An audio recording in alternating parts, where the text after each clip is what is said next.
Hello, namaste, Salom. My name is Sonu Kumar, and today I'm going to discuss a new development in Middle East. Uh, some people name it as a historical deal or the deal of this century. This and some name it as a Abrahamic Accord as well. So we will discuss about it, and for this analysis, we have Rachel Dobrik. Hi there. Basically, she is from Jerusalem and currently she is pursuing her master's degree in politics with a specialization in Middle East politics from University of London. So we will discuss on the different parameter of this whole development and would like to find some concrete analysis on it. So, Rachel, Yes. UAE is the third Arab nation after Jordan and Egypt who are going to full normalize the relationship with UAE. So, what is the meaning of this full normalization of relationship for the Israel and UAE? Well, firstly, you have to remember that the UAE never fought any of the 6 Arab-Israeli wars. So there's no hostile sentiment that Israel had with Jordan and Egypt when the peace treaties were signed. Also, it solidifies a growing alliance between Israel, America, and some Arab countries where the Sunni Muslims are a majority. Because, at the end of the day, the key factor is the mutual distrust of Iran, especially its regional ambitions and nuclear program, were the more decisive catalyst. There's a huge distrust in Iran and Iran's past and current support in funding terrorist organizations. It means that the UAE are pushing back against what we call political Islam, because it is a threat to hereditary rule and a destabilizing influence in the Arab regions where there is no current political unsettlement. I mean, the UAE are petrified to find themselves in years to come in the same crisis and situation as Syria, Lebanon, Iraq, and Libya, and quite possibly the way Jordan's going to go. So it really means that it's an enhancement of security cooperation against regional threats, especially from Iran and the network of foreign militias. At some degree, puts to rest the UAE's concern, which many believe were the driving factor to this deal. It's also extremely beneficial for the UAE. It's a potential to develop commercial, diplomatic, and security ties with Israel. The agreement could also give the UAE access to previously off-limits US weaponry, such as advanced drones. It helps the UAE clean up its tarnished image by its role in the devastating Yemen war. It also gives the UAE an opportunity to collaborate on technology and healthcare with Israel, but it also, which many people seem to forget, it is enhancing the UAE's relations with America. Okay, so you included America here. I have a question related to America. Why America played so active role and so important role for this whole development? What is the advantage? What this Abrahamic Accord can bring advantage for USA really? Well, you can see it 2 ways. I mean, the USA currently, with the leadership of Donald Trump, is a very big supporter of Israel. Donald Trump gave Jerusalem back to the Israeli people as the eternal capital. So, it could be seen 2 ways. It could be seen as also doing right by the Jewish people, but it could also be seen as having clear military arm deals with the UAE. Okay, so I mean, it's just that Trump support very much to Jewish people and Israel. Is this only advantage or only cause for America or some other strategic as well? I mean, look, the strategy is clear. It's establishing normal diplomatic ties with Arab countries that has long been a strategic goal in the American agenda since 1948. It's also potential for more commercial ties, for business within the region. It's also a wave of normalizations, not only with Israel and our other Arab nations, but with America, with Bahrain, Sudan, even a potential normalization with Somalia. In other words, this deal is actually very big for America, because if they can pull off this entire deal, then they would have been the first country to have actually, pushed forward the possibility of peace in the Middle East. Okay, I will talk about later about the Sudan and the KSA, because recently I got a news that one of the spokesperson of Sudani Foreign Affairs Department Ministry has got expelled from the government because he just made some statement like we have some Yeah. backdoor conversation, backdoor relation with the Israel, and maybe in future we will restore as well. We will talk about this one, and even I got some news on Facebook. I was just watching that even KSA has given some statement what is not the supportive for this whole deal. So my next, what I want to understand, why this Abrahamic Accord is historical deal for Israel. I'm just talking about Israel. Why this is historical for Israel? Because they have So why already very good relation. I mean, normalized relation with the Jordan and Egypt, and they don't have with the other any Arab states. So why this deal is historical for Israel? Well, because firstly, they have a deal with Egypt and Jordan, but the deal isn't of a historical nature. It's more of a nature of peace.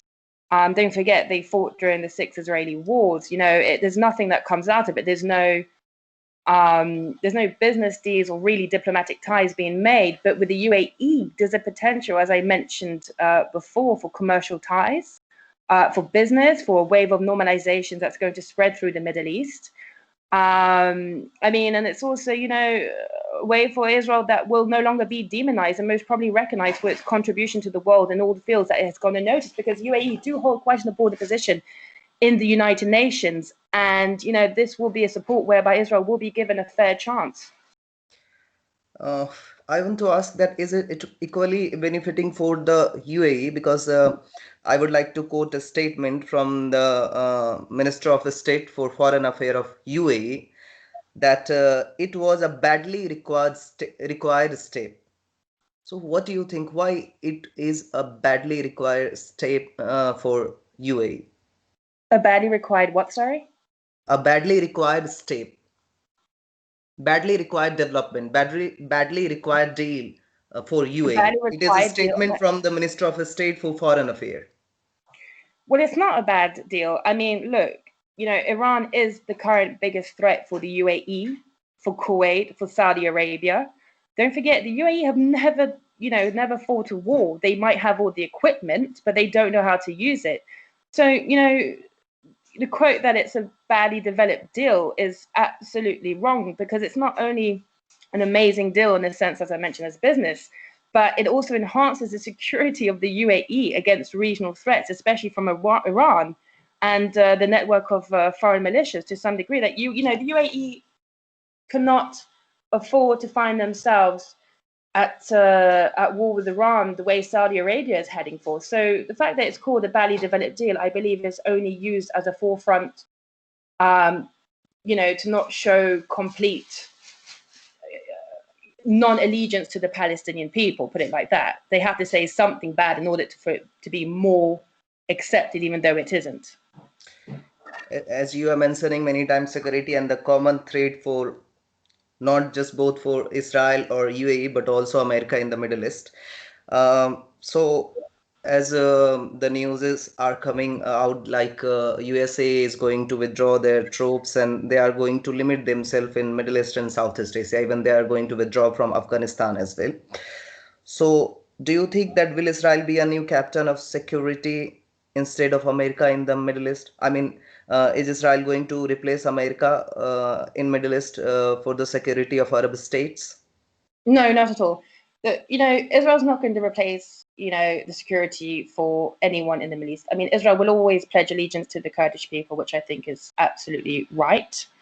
What it is this deal is very much, in the sense that UAE have now good relations with, two of the most powerful countries in the world. One militarily in the Middle East, Israel, and the other America. Henceforth, that if Iran threatens to attack the UAE, it will automatically involve Israel and America, joining UAE forces and taking part in whatever will happen. So that pretty much really does cover the basics of it. So no, Israel is, it's more of a partnership. It's a partnership, and it's a partnership that, if threatened, it involves three countries and not just one. Okay, actually, I asked this question because You know that Israel is very well known for its most advanced technology for defense system and for other system as well. Most of these Arabian country or Middle Eastern country depends on the oil, and maybe the future could replace the oil with the clean energy. So I think that Arab state needs some alternate for their money. So, do you think that this deal could help Arab nation, especially UAE, to replace oil dependence and UAE and other Arab state could be a big market for the Israeli defense systems? Look, it is because first of all, number one, let's make clear Israel's not going to sell any military weapons to the UAE or Saudi Arabia. Also, you have to bear in mind that the UAE are moving away from the hydrocarbons, such as Saudi Arabia are moving away, and also are contracting deals with Apple, Microsoft, and Google. They realize, that their wealth isn't going to continue through such industries. So, it's an opportunity for the UAE to collaborate, like you mentioned, on technology and on healthcare with Israel. So they're going to most probably, invest their money because Israel has become the startup tech of the world. It's second after Silicon Valley. And, it's a great opportunity for the UAE to be able to, at some point, during their reign, the oil's going to stop. We all know that in 30, 40 years' time. And they got to broker other deals. And the best deal that's around them is Israel. So, yes, there is a possibility that we have to watch out for what deals are going to come. Okay, and what about the future of Palestine? With this deal, what do you see the future of Palestine? Look, you have to remember that the withhold of the recognition pending formation of a separate Palestinian state in the West Bank and Gaza Strip is no longer applicable. This was the main obstacle for any negotiations of diplomatic relations. This was a hurdle that was never foreseeable of being overcome. So, the Palestinians, what do they have? Well, they've lost. Put it like this, they've completely lost. I mean, the UAE doing a deal with Israel is, it's demonstrating the possibility to continue its legitimate right of building settlements in the West Bank. I mean, now I know it's on hold, but that, those negotiations are still on the table. The UAE's move also, I mean, they quoted, should also signal to Palestinians that others are not going to wait for them to make peace with Israel because though many only made a public pact of brotherhood with the Palestinian cause, they never believed in their words. And they've seen how Hamas, Fatah, the PLO, how they're spreading destruction and devastation wherever they go and with whoever they collaborate with. I mean, what a lot of people are forgetting, though, there are a lot of Palestinians that live in the UAE, that live in Saudi Arabia, that live in Qatar, that live in Kuwait. And they're not liked and they're not helped by the government. And, people are just sick and tired by the fact that Israel has put and sat down so many times with the Hamas leadership and with the Fatah leadership and with PLO at times also, and have tried to broker a deal. And the Palestinians have always refused everything. They want everything or nothing. So their cause is pretty much a lost cause. I mean, their lost cause has begun because after the UAE obviously has signed the Abrahamic Accords, Oman's going to follow, Bahrain's going to follow, Sudan's going to follow, Somalia might possibly follow. So I think the Palestinian cause is coming to the beginning of the end. To the beginning of the end. Yes. Okay. So can you outline, please? There are some conditions from the UAE for the full normalization of relations regarding to the new settlement from Israel. So, because UAE claim again and again many times, I see in the media that they claim that they are going to secure the future of Palestinian people. Please outline those conditions. What really makes sense for the Israeli people and the new settler of the Israeli colonies, and what would be the concern of Netanyahu government on this issue? Look, let's just be clear. There's no concern on the part of Benjamin Netanyahu's government. Right now, the annexation, which is up to 30% of the West Bank, building has ceased for now as part of the deal, part of the negotiations. Donald Trump said it was off the table, but clearly it's written in black and white that it's still up for negotiations. The deal was, very clear that the UAE, said, look, they're going to make this deal if Israel, ceases to build the settlements within the West Bank. That's not going to happen. Let's just be honest about it. The UAE have no interest whatsoever in the Palestinians. They never have, really. I mean, they've never truly helped them in any way. They've just demonstrated their support vocally. And even then, it's not always been quite supportive. So, there's nothing. I'm just stopping you. I'm sorry about that. Sorry for this interruption. But why UAE is making pressure on his statement like they are going to secure the Palestinian future? Look, it's very simple.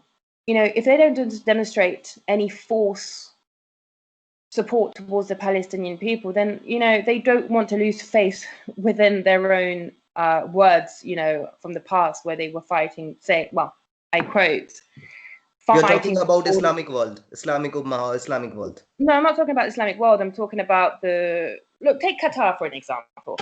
Qatar does everything to help the Palestinian people. Qatar are funding Hamas. Hamas's funding comes from Qatar, which also comes from Iran. So the UAE have never actually truly funded the Palestinian people, but they feel that they can't lose face of what they would call a full support of brotherhood towards the Palestinian people. So they feel the need to say it, but deep down inside, everybody knows it's just pretense. Okay. Bahrain and Oman Yeah. both have also welcomed this accord, and Israel don't have any formal relation with these two countries. So what do you see the future of Israeli relationship with other Arab and Muslim states, not just Arab but Muslim state as well? You can include Morocco, Pakistan, Bangladesh as well. And what do you think about the future of Israeli and KSA relation? Because as per my reports, as I receive report from different sources, like still Israel and KSA, Kingdom of Saudi Arabia, has the backdoor relationship still they have. So do you think is this going to open a door for the Israeli relation with other Arab and Muslim countries, or it's just a big breakthrough and Israel needed to wait some more or longer one to expand its relation and recognition in the Muslim world? Okay, so I feel we got to differentiate Muslim countries from Arab nations. Let's take Pakistan for an example, because Pakistan's been quite vocal about the non-acceptance of this deal, and they feel it's a stab in the back to the Palestinian people. Pakistan only followed all deals made because Pakistan followed the Arab nations. Pakistan will never make a deal with Israel. I do not believe that deal will ever come. 50 to 100 to 200 years now, it would never come. Morocco, the Arab countries are different, like North Africa. So you've got Morocco, you've got Algeria, you've got Libya, Tunisia. Look, Tunisia will not broker a deal with Israel. The government's quite staunch on its anti-Zionist position. It has also welcomed the Palestinian government, Hamas, in commemorating the anniversary of the 1972 Munich terrorists who murdered the entire Israeli Olympic team. So we can put Tunisia to rest on that there will be no deal. Algeria within itself is, it has a civil war at the moment between the Kabylis, the Shawis, and the Algerian people. So, they have their own issues within the country that they're not that interested in vocalizing any support for Israel, and they never had anyway, even though the Kabyles are very pro-Israel. So we can put that aside to rest also because, they have too many issues within their own country. Morocco, on the other hand, are fighting against an Islamic militant group.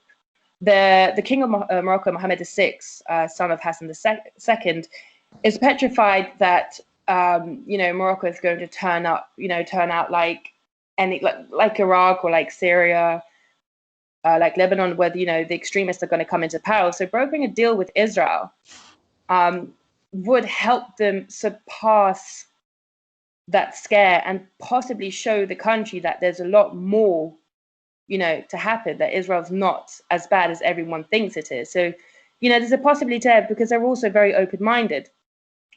You take on Oman, you mentioned Bahrain, it's complete different mentalities. These people want to keep their wealth, they want to keep their freedom, they don't want to be governed by a Islamic dictatorship.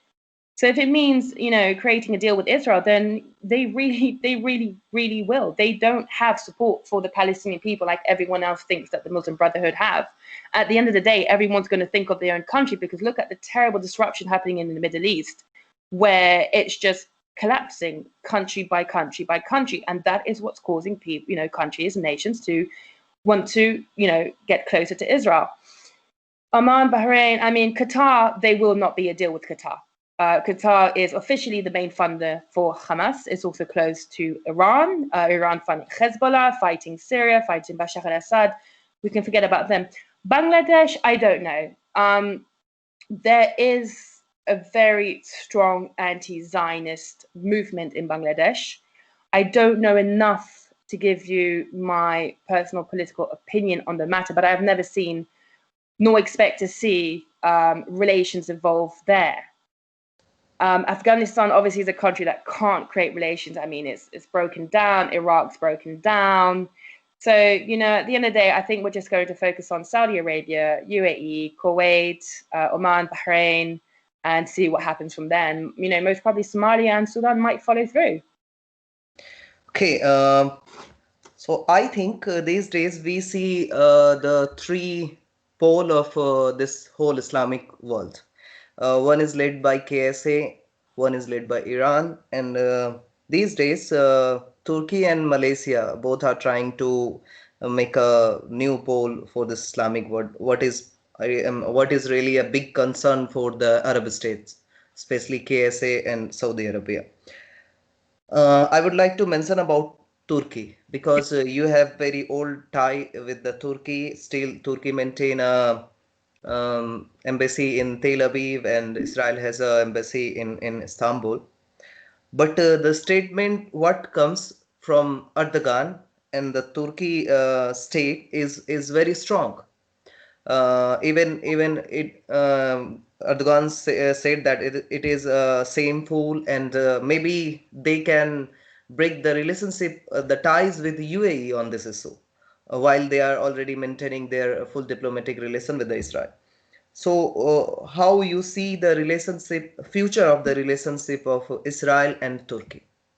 Okay, so first of all, Before of that, I would like to mention one more thing. In these days, I was just looking on the news related to the Israel and Turkey. Israel has given the full support to Greece in the Mediterranean Sea against the Turkey Navy. So these all development is coming out. So how you see the future of Israel and Turkey in upcoming future?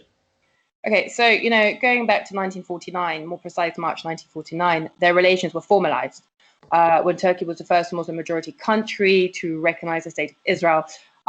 Both countries gave high priority to military, strategic, and diplomatic cooperation, while showing concern with respect to the regional instabilities in the Middle East. Look, Turkey and Israel, they enjoy full diplomatic relations, but both countries don't have ambassadors in place due to tensions over the Palestinians.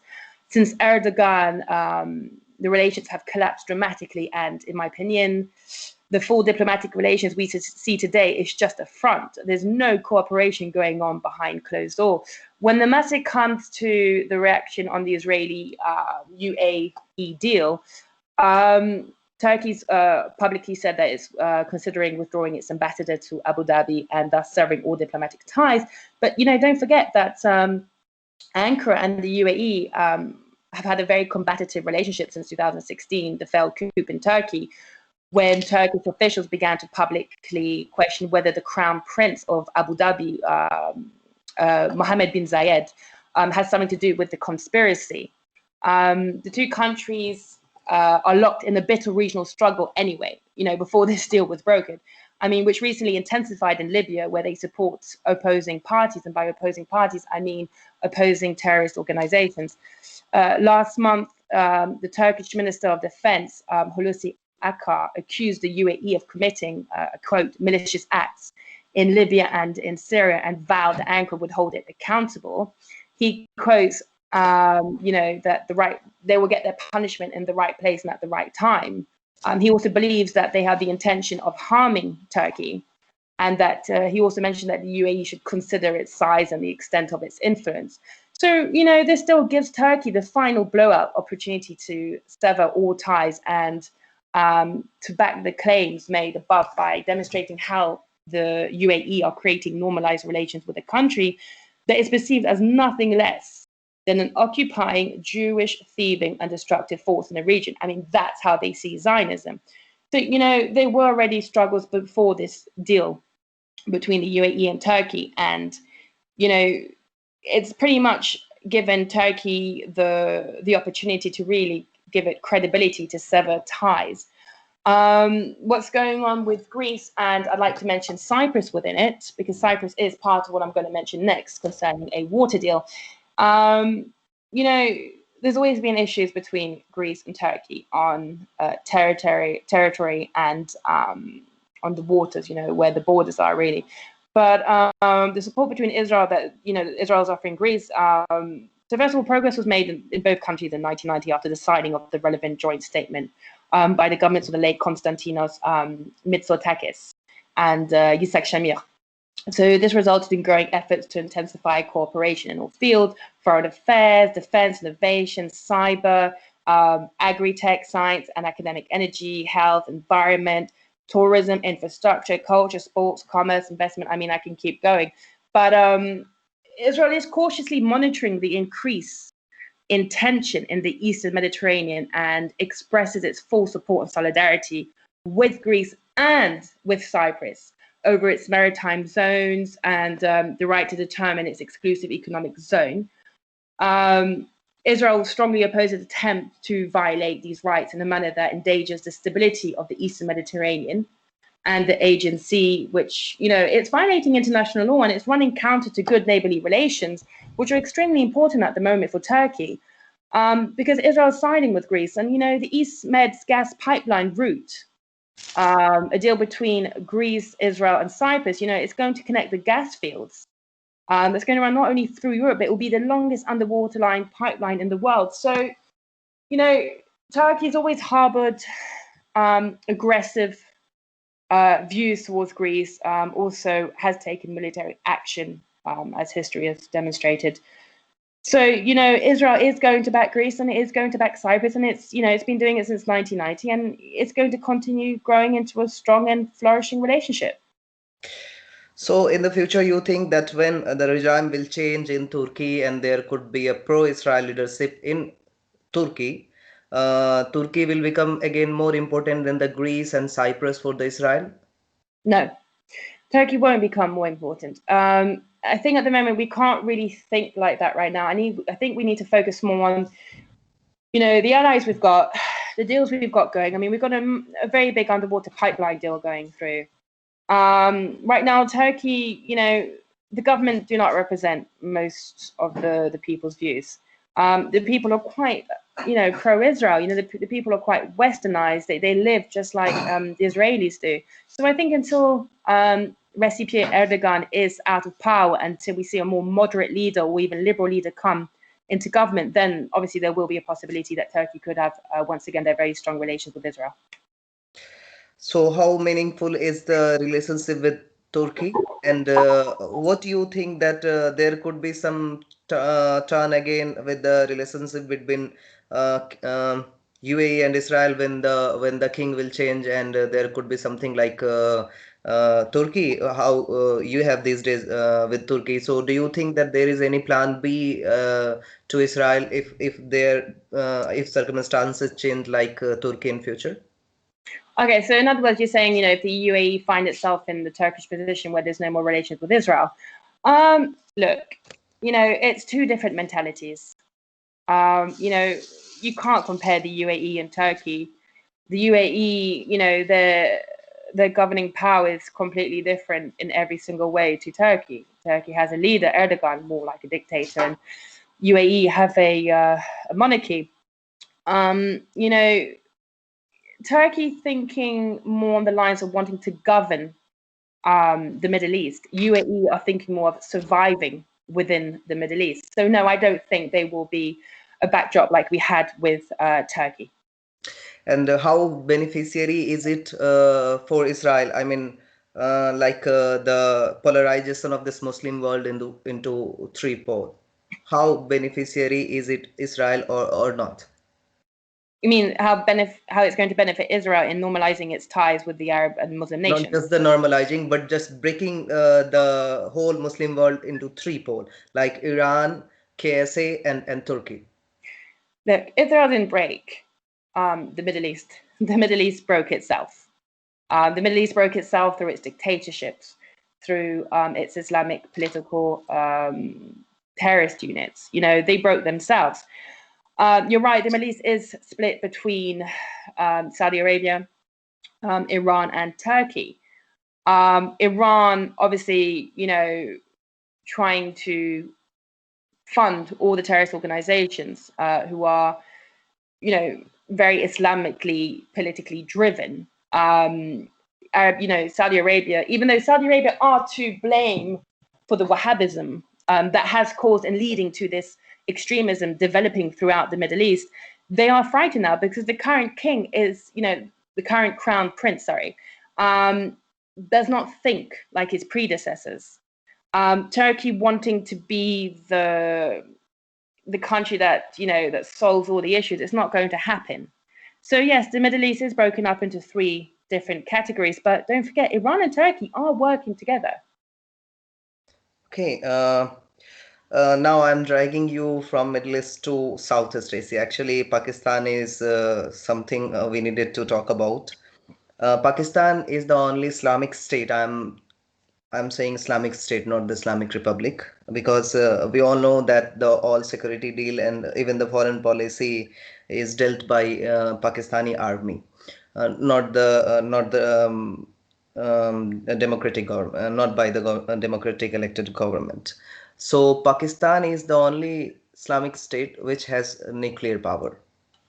But the economic circumstances in Pakistan is not good. Even and this three and Pakistan generally stay with the KSA and UAE generally in different poles of Middle East. But recently Pakistan tried to shift from Saudi Arabia to Turkey on the issue of Kashmir, because Pakistan was looking to make a high level of conference on the issue of Kashmir in OIC. But Saudi Arabia and UAE constantly refuse their request to organize a conference on Kashmir because these days Saudi Arabia and both UAE has very good economic relation with India. So then Pakistan tried to attend a conference in Malaysia in support with the Turkey on the issue of Kashmir, and KSA completely ordered Pakistan to not attend this conference, and then conference got failed. But due to some statements from the Pakistani state, Saudi Arabia seems angry these days from Pakistan because they had given the $3 billion loan to Pakistan, and within 1 year they asked to return them back because they think that we need this money more than Pakistan. But reaction of Pakistan on this whole issue is not the same how KSA or other Arab nation of this pole is, because today I just watched the statement of Prime Minister of Pakistan Imran Khan that Pakistan will never recognize Israel at any cost. I would like to talk some you know the level of radicalization in Pakistan is very high, and Yes. level is so much high that if someone speak anything and one can allege him for the blasphemy, and then that person is not secure. Recently a news has come like one Ahmadi who was mentally ill, and he said something like Ahmad Mirza is the last prophet, and the case was in the court, and one person killed him inside the court during hearing. So the level of radicalization is too high, and that much high that is there any kind of problem inside the Pakistan? The General Maulvi or Maulana say this is the conspiracy of Hanud and Yahud. Meaning this, the meaning of this is there any problem in Pakistan? Even the state minister can give a statement like this is the conspiracy of Yahud and Hanud. You know Yahud and Hanud? Jewish and the Hindus. So I don't think any um, like any hope from the side of Pakistan that there could be any relationship between Pakistan and Israel. But I see some kind of news like sometime Israeli passport holder can visit Pakistan on tourist visa. I know I have some such news from different like the Dawn and the Jerusalem Post. So what is the concern of Israel regarding to Pakistan? Do Israel take Pakistan seriously on this issue, or because many time I see the statement from Netanyahu that if Pakistan is ready, Pakistan want a peaceful relation with us, we are ready to hold the good relationship with the Pakistan. So is Pakistan really a concern for Israel these days, or Netanyahu will not give any importance for such a statement from Pakistan? Look, let's make it clear. Imran Khan's approach, he said, will be guided by the way he sees the Palestinians' rights and aspirations are upheld, and how peace will how peace will be within the region, the security and stability for the Palestinian people, and for them to have the right to their land. That's how he sees it following the signing of the agreement. However, Pakistan has never wanted peace with Israel. Pakistan has never wanted any normalized ties whatsoever with Israel. The problem with Pakistan is, I mean, they criticize the UAE deal, but it's going to further complicate their ties with the Arab world because they have to tread lightly. Pakistan's position on Palestinian issue was driven by the stance taken by Arab countries, but now it's driven by their utmost hatred towards the Jewish people. I mean, like you say, there's a serious radicalization issue within Pakistan, and until that's corrected, Israel's not going to be interested in, whatsoever in creating any ties with Pakistan. They see them of no importance. Yet, we have to remember Pakistan has a very powerful military. Do they have the experience? I don't think so. But then again, I'm not an expert in that field. Israel's not really too occupied with how Pakistan perceives this. Still, Pakistan obviously is, like you mentioned, going to follow Turkey because Pakistan is basing all their decisions on Islamic political judgment. So no, but another thing we need to remember is Pakistan stole. I know. Let's make this clear. Pakistan stole land from the Hindus. They stole it. It's there written in black and white. So I find it quite, I find them to be hypocrites.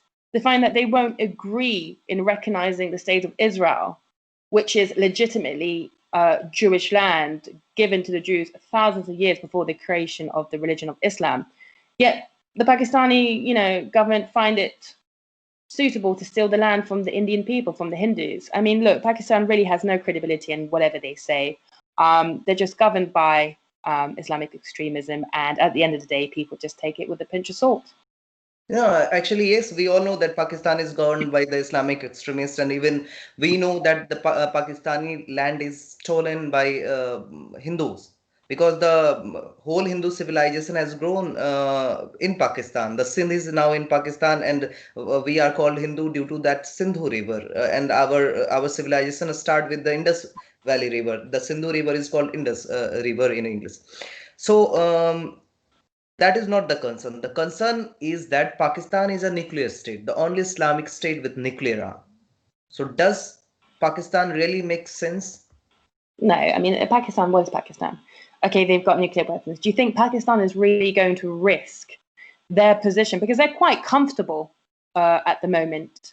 I doubt very much they're going to risk their position because, as many threats as they want to make towards Israel, by the fact that they've got their nuclear weapons pointing at Israel, they know full well that within half an hour, Israel could wipe them off the face of this planet.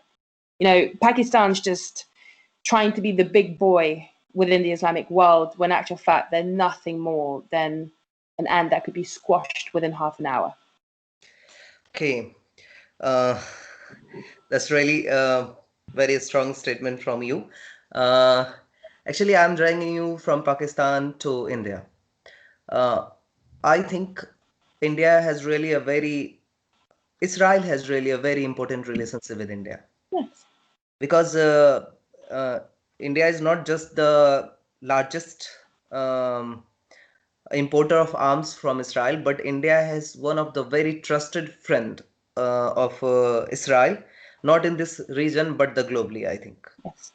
But India also hold politically very diplomatically very good relation with the Palestine or other Islamic state, what is even with the Iran who are opposing Israel on every front. Um, Once I had seen some statement from Israel where India has voted against Israel in the United Nations when Prime Minister of India has visited Israel for the first time. But on this development, there is no any statement from any stakeholder of India. So how Israel is taking this issue, or they have some backdoor conversation and agreement on this issue between Israel and India? Because on many occasions the news has came out that on this issue they have very good backdoor agreement that India will not give any statement, or India will oppose, but from the backdoor they have made very good agreement on this issue. Look, India is surrounded by enemies. India's got Bangladesh, it's got, Pakistan. It has to be careful where it treads. What's said publicly doesn't mean it's true. They might have voted against Israel at the United Nations, but if memory serves me right, it wasn't a very important matter. So, the doors are all, the back doors are always open, and we're always negotiating it. We're greater friends. I mean, Israel loves the Indian people. Israel loves India. Um, you know, India is also in a very sensitive position. It's surrounded by enemies too. It has to be careful. And also, India, I think, I could be wrong. Please tell me, but doesn't it have the biggest Muslim population in the world? It's come out of a very, very, aggressive and bloodshed civil war, and they have to tread lightly and carefully. But what you forgot to mention is that Israel and India are working together on finding a vaccine for COVID. I don't see any other countries doing that with India. I would like to improve your statement. Actually, even India support Israel. India has the diplomatic concern. In my opinion, they have no any concern of the civil war. Even we have the second largest Muslim population in the world, but they contain like 15% of Indian population. So I don't think, and these days the government is so strong, and sometimes it's called the Hindu nationalist government of Narendra Modi, who dared to visit Israel for the first time in the history of India-Israel relations. So I don't think there could be any circumstances of civil war in India if India is going to support Israel on a major international forums. Sorry, let me cut you there. I don't mean civil war, but you do have to remember that they've come out of a civil war with two Islamic nations. But you also have to remember that there are growing concerns of Islamic terrorists who are breeding within India. So they do want to keep the people within the country safe. Yes, that's really the concern. But I think that sometime when government work on the appeasement of some certain community, like appeasement of Muslim community inside India, that has nurtured the Islamic terrorism inside the India. But now even the government is taking the full hold control on Islamism and Islamic extremism. We don't have any blast or any such kind of complaint of Islamic terrorism from the India. Okay, now moving from this question, I have a last question for you. I'm quoting a statement. He deceived us. He has deceived 500,000 residents of the area and hundreds of thousands of voters, said David Ilhayani, head of Yesa Council of Settlers. So, how Netanyahu is going to address this right wingers' concern? Because they have told that they are going to suspend the annexation of West Bank and other dispute areas. Okay, firstly, we've got 30% of the West Bank. you would have seen in the last 24 hours to 72 hours that Benjamin Netanyahu said that, though it's within the deal with the UAE to put on hold the continuing building of the settlements within the West Bank, it's not off the table. It's still up for negotiations. And I think I saw today reading that they were actually still continuing to build. So, obviously people are going to voice their concerns. It's a very big deal. People are worried that it will be used in order to sign this deal, but it won't. Once this deal is signed, I mean, Israel can still continue building on its legitimate land. The West Bank belongs to Israel 100%. They're continuing their building, and they won't stop for anyone. So you think that the concern of UAE on such an accession will not be addressed later after this deal? It won't be addressed. Look, once this agreement signed, Israel will continue building. I mean, it has the right to continue building. It's legitimately Israeli land. They already have annexed 30%. I think they should continue. That's my opinion. But no one's actually really worried about that in the sense on the side of the UAE. They're just, like I mentioned, they have to show some openly support towards the Palestinian people, but they don't truly believe in their words. Okay. So I think my questionnaires is completed. Thank you, Rachel, very much for your time. And I hope that if there would be any such kind of conversation, I will invite you. It was really nice to talk to you. Thank you. Maybe in future, maybe on my Facebook, not here, because there was some problem with my Facebook today, so I couldn't go live on my Facebook. But I will send this link to you. Let me. Thank you very much for your time. Listen,